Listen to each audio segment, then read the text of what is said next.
নেই তেল, বিদ্যুৎ নিয়ে টানাটানি, অর্থনীতিতেও চাপ, আর এর মধ্যেই বাংলাদেশের নজর চীনা জে-10CE যুদ্ধ বিমানের দিকে।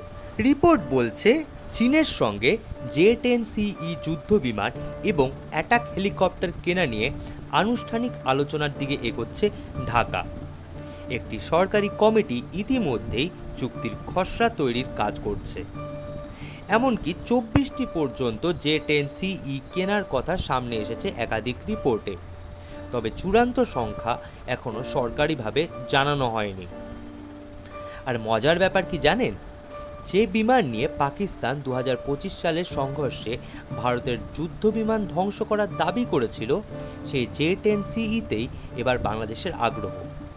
এই যুদ্ধ বিমান কেনার জন্য ইউনূস জমানায় পাকিস্তানে গিয়েছিল ওয়াকারুজ্জামানের আধিকারিকরাও।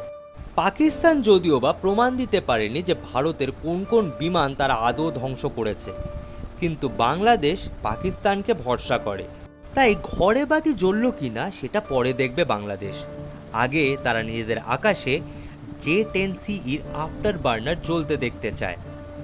জ্বালানি কোথা থেকে আসবে, রক্ষণাবেক্ষণের খরচ কে দেবে, আর এই বিপুল প্রতিরক্ষা ব্যয়ের বোঝা শেষ পর্যন্ত কে বইবে, এটা ভাবার কোনো প্রয়োজনই মনে করছে না তারেক রহমানের সরকার।